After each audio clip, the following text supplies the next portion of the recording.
Hello, good afternoon. I almost forgot I was live there and I was just sitting here having a lovely time listening to the music and then realizing, hold on a minute, no, you can't relax. Come on, ramp it up, ramp it up. Okay, hello everyone. Really nice to have you all here. I can see some of you on YouTube, some of you on Instagram. Hello, hello, hello. Lovely to see you all. Please do say hello to me so I don't feel like I'm just talking to myself, which is something I do quite a bit of. So put me out my misery. Do say hello to me.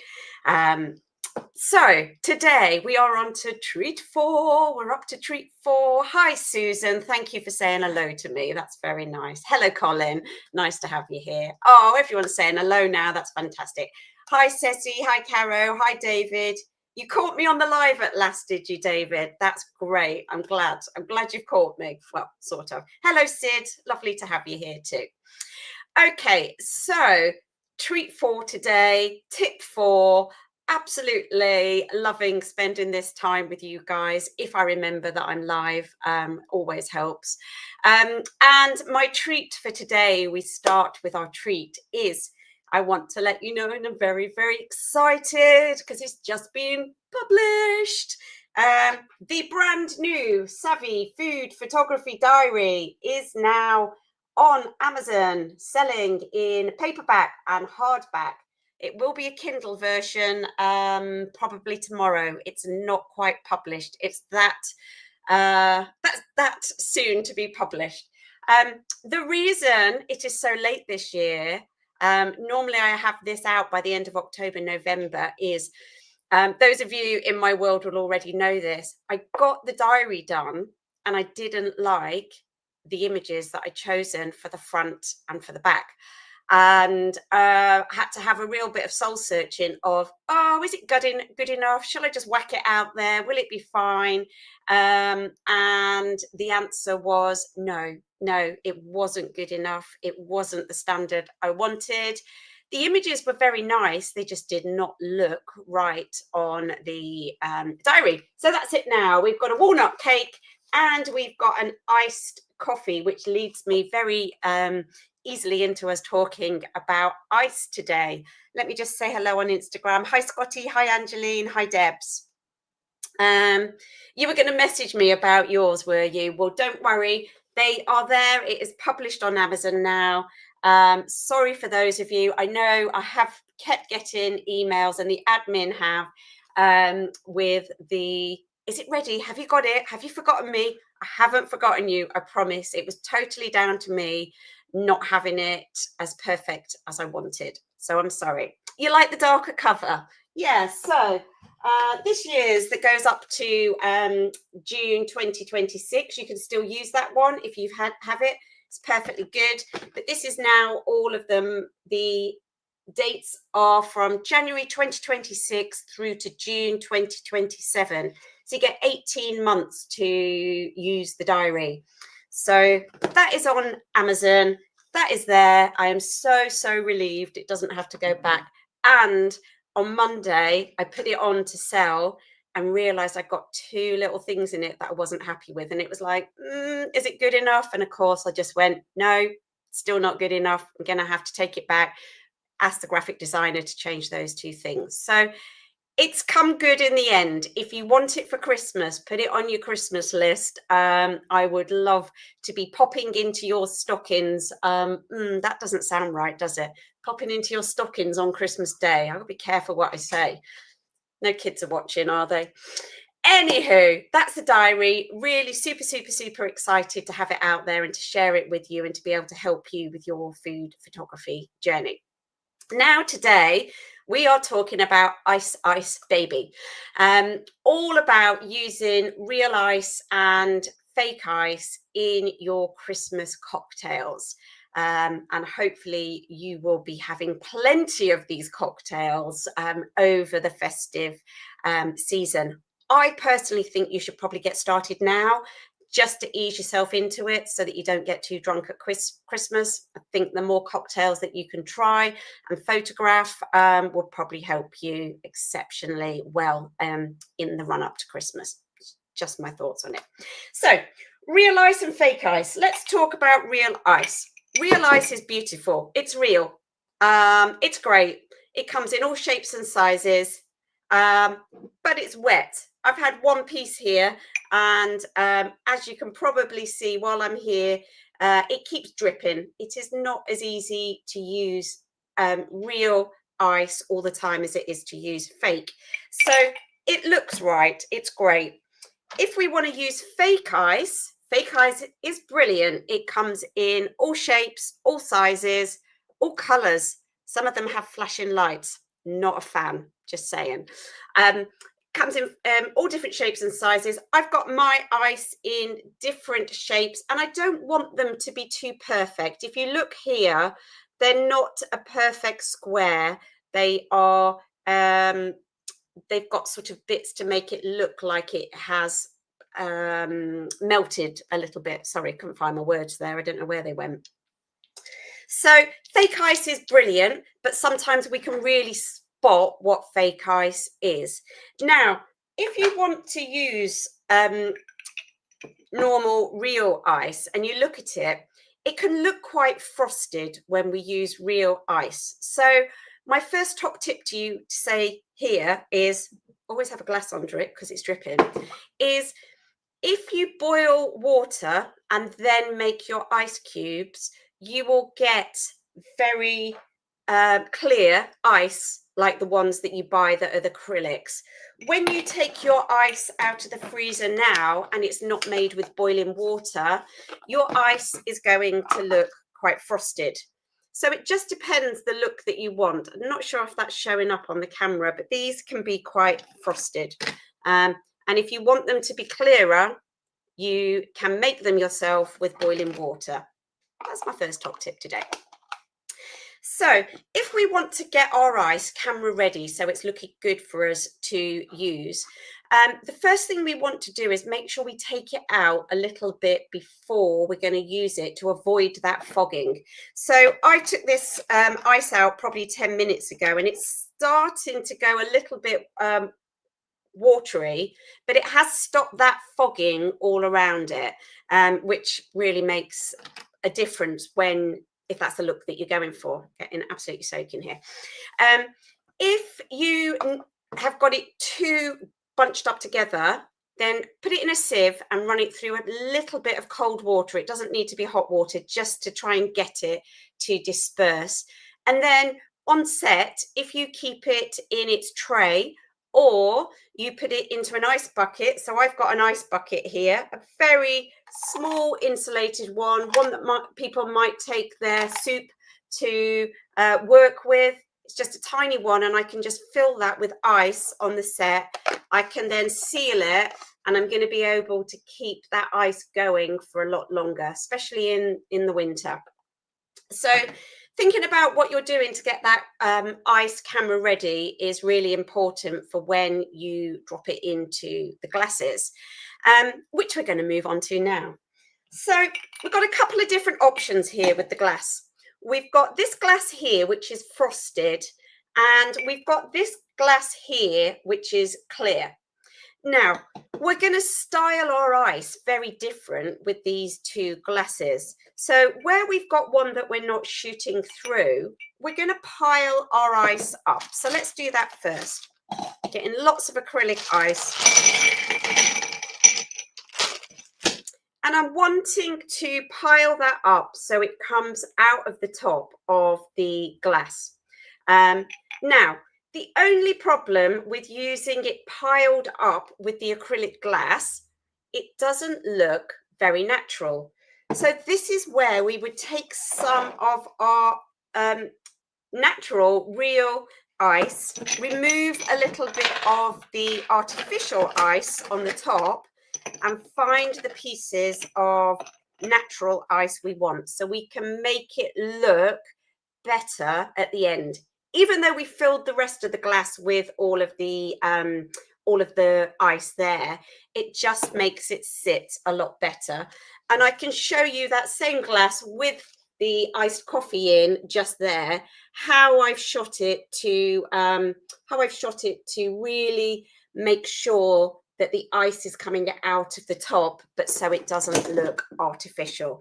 So it's really important that you look at the ice that you're using and the glass that you're using of, are you shooting it at an angle where you're coming in to look at the ice over the glass, or are you shooting it straight on and we're going to look at styling it through the glass? And that is a super important question that you need to ask yourself before you set this up. So secondly, let's have a look at a glass that we're going to shoot through. So when we look at the difference, we cannot see through that glass, but we can see through that glass. The first thing that you are going to do is you're either going to have some white gloves that you use all the time, or you're going to hold it from the stem so that it doesn't pick up any of the fingers. And you're going to make sure that you have got some glass cleaner. Now, use it sparingly if you want to drink this cocktail afterwards. But you really need to clean a glass. When the shot is going through it, we've got to clean on either side of it. So if you're happy drinking window and glass cleaner, that's good. Done it a few times. Kids don't do that at home. So at the moment when I'm looking at this, it's probably not going to show up to you. I can see all of the water stains on this glass, and that's going to really bug me in post-production when I go to hone in on my beautiful Christmas cocktail and I've got all these extra little bits on it. It's not going to do what I want it to do. So you've got to use your glass cleaner, glass wipes, something that you can do where you're not putting sticky fingers and keeping those watermarks on the glass. You need to be holding it down here. If you've got white gloves as well, that's absolutely great. But the least you can touch that glass, the less post-production that you've got to do. So pretty good for you. So let's now tip the glass into this and have a look through it. That's a good old gin and tonic, isn't it? So with a glass that we're shooting through, I'm sorry, the ring light is bouncing off that, so you are getting a reflection at the moment on there. We want to stack them up so that we can see everything that we want to see. We've got to decide here, if we fill it too much, which this is a little bit too much, I've gone over the top, story of my life. So we would probably want to take a little bit out, and then we're going to decide how much liquid that we're going to put into that. So hopefully for a gin and tonic, if you think at a pub, this is more how it's going to be served. So we're not going to be piling our ice right up here and taking the shot at 45 degrees. We're going to be shooting absolutely at eye level, and we're going to be shooting through this glass, and we're wanting to pick up these ice cubes. So again, you're needing to think, does it look artificial? Does it look fake? How many ice cubes do I need to put around the front of the glass, not on top of the glass, to make it so people go, oh, that's looking really fake? So just bear in mind the placement of what you're doing. Now, in your glass, this is going to sound a little bit crazy. I want you to leave a little bit of negative space. Can you see the negative space here on this side? And looking round at where the negative space, and actually zhuzhing your ice around to leave some negative space, because that's going to help us in a minute when we talk about how we're going to light this ice and we're going to light this glass. So really think about how you're stacking these cubes up. Are you tilting them? Are you building them up? Are you keeping them quite flat? Bearing in mind the difference between real and artificial ice cubes are one floats, one sinks. So if you're doing a very long glass, you've got to think about the fact that some might be floating, some might be sinking. Are you going to be able to get them to meet in the middle? It's very, very important. So that is our glasses itself. Let's now talk about how we're going to light it, because the lighting of drinks can be done exceptionally well if we get it right. So let's have a little look at what we can do.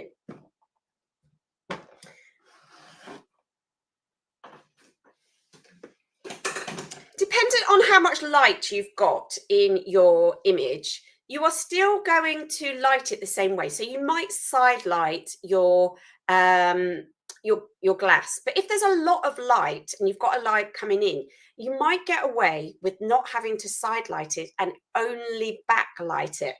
And you can backlight it by using, if you're using artificial light, you can backlight it with a snoot. The snoot goes on front of your light, and as you can see from in here, the amount of light coming out is like a torch. It's very, very small. So using a snoot on a light means that we can then backlight our drink. We then put the drink up in front of the light. Obviously, the light will have to be slightly to the side, or you would see the light in the back. That would be wrong. And then you're going to switch it on and get all the light coming in at the back of the image. So if you're using artificial lighting, this is a great technique with your, sorry, let me just put the light down before I break it. This is a great technique for you to use with your artificial lighting, that if there's a lot of light in the image, don't worry about doing anything else other than backlighting this image. If it's really dark and you've not got enough light actually coming onto the glass, you might need to side light your image and then bring in that beautiful backlight.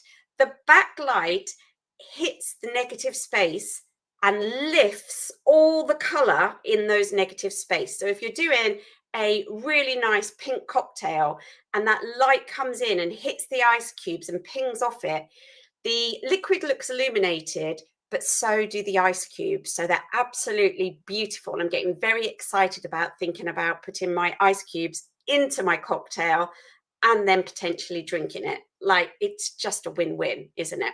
So you might be sitting there and saying, I don't have artificial light. I don't want to buy artificial lights. I don't want to go there on the artificial lights. That's entirely up to you, and you can decide. So there's a few different things that you can do. I still want you to backlight, but you don't have to do it with a strobe light. What you can do is you can get a reflector and move the reflector around at the back, off to the side, and bounce the light in at the back.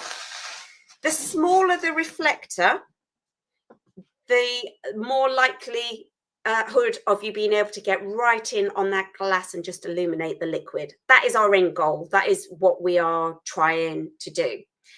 If you haven't got a reflector, or you've only got a big reflector like I've got there, you can simply get yourself a little mirror, and again, backlighting, you can bounce the light into that glass so that those ice cubes and the liquid illuminates. It's beautiful. It works really, really well. Also, you can get a magic wand. I call it my lightsaber. You can get a magic wand and light it up into this. Like, should have been a Star Wars, shouldn't I? Or you can do the same effect with a torch. But what you're doing with this is it's always going behind the ice cubes and always going behind the liquid.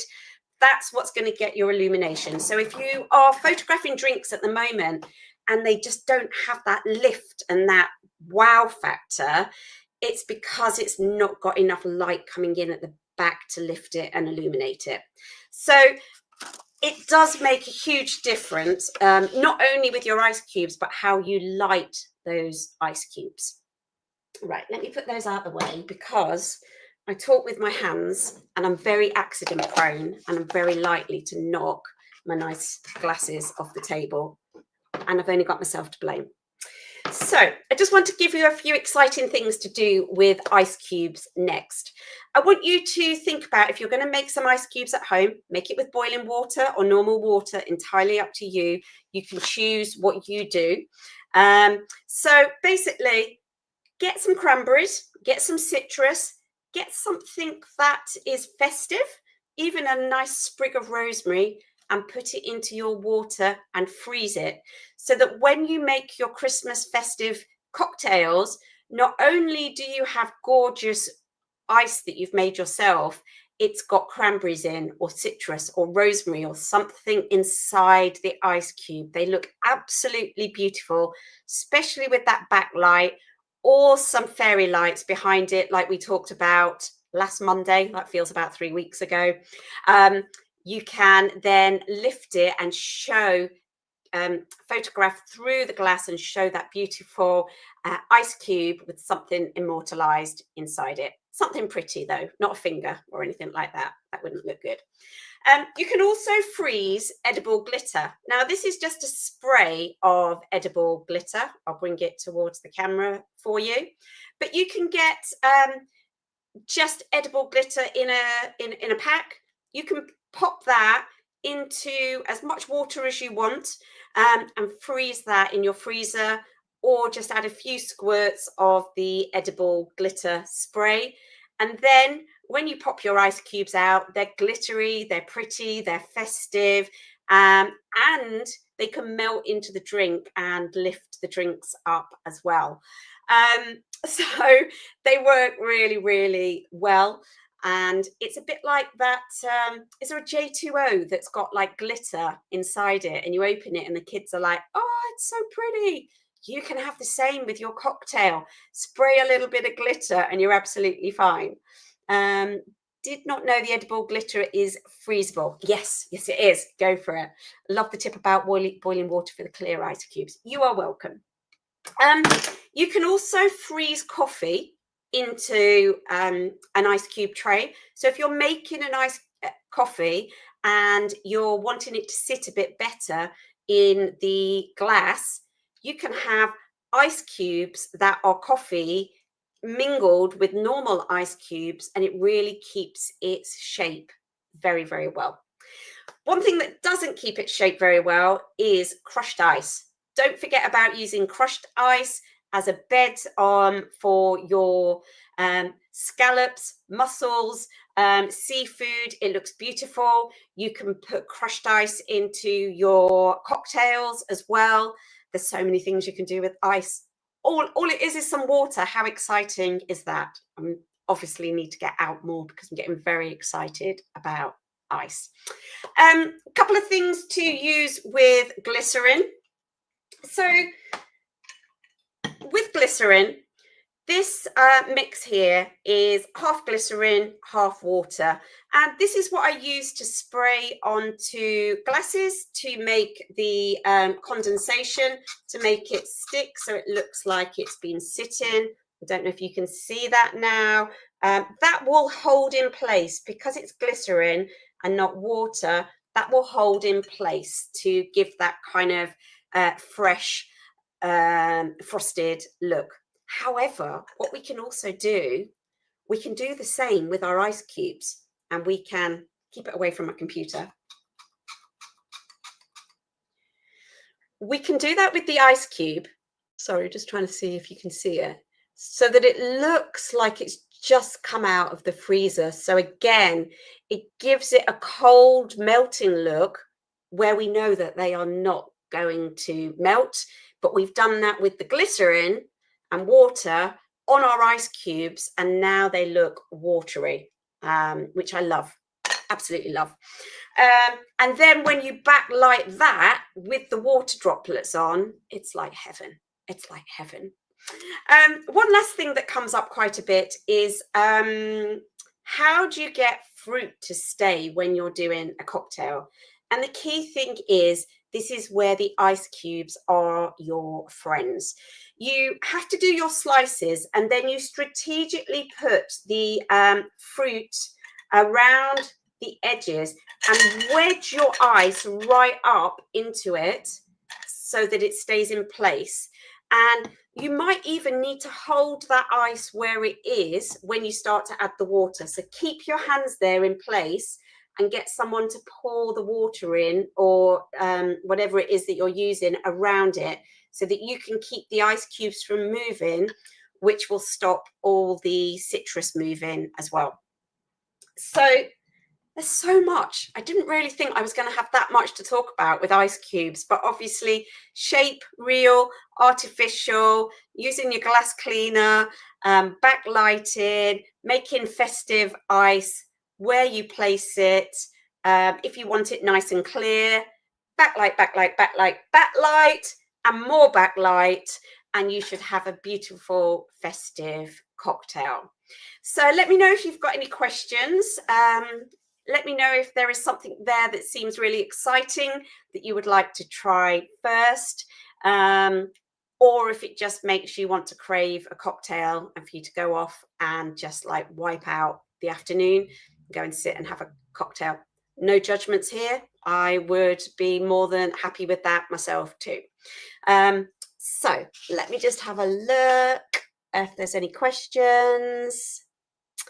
Said about the boiling water. Okay, I know there's a slight delay, so I'm just going to give you a minute if you've got any questions to ask me while I am here. You can obviously always leave messages for me afterwards, and I will try my best to get back to you. If you're typing anything, you know, just take your time. I'm not going anywhere for a few minutes. I'm dreaming up the first cocktail I'm going to have. Hello, terrific tips. Bummer I missed the beginning of the video. You can go back and watch it. If you're on Instagram, it will be published in the next half an hour to watch it. If you go to YouTube, it's going to be there straight away. On YouTube, it's the Food Photography Show. Just look up the Food Photography Show and give me a nice subscribe. If you're not subscribing, give me a nice subscribe. And then you'll see when the next ones are coming up as well. Personally, I think it's a little bit easier to watch on YouTube as it's landscape. Instagram is always portrait, so it makes it a lot tighter. So if you're watching on Instagram, schlep on over to YouTube and come and watch it if you haven't seen it there. Yay, I know, yay. Sid, I'll pass on the cocktails. It's 7:30 a.m. here. I'm so sorry. It's a good job I didn't sit here, wasn't it, drinking it, Sid? And you're thinking, hold on a minute, I've not even had my breakfast. That is the beauty of being live for everyone and anyone. David, some great tips again today. I'm going to try some of these. Fantastic, fantastic. And if you missed the beginning, I was telling you that my Savvy Food Photography Diary is now selling on Amazon a little bit later than planned. Get this in your stocking, not me in your stocking. I've got to say it the right way around this time, honestly. The Savvy Food Photography Diary has all the tips from all around the world for 18 months. If you do not know what to photograph or talk about on social media, this is what you need. It has everything that you need to photograph, top tips, and any date that will talk and resonate with your clients, regardless of whether you're a photographer or you're here from the hospitality industry.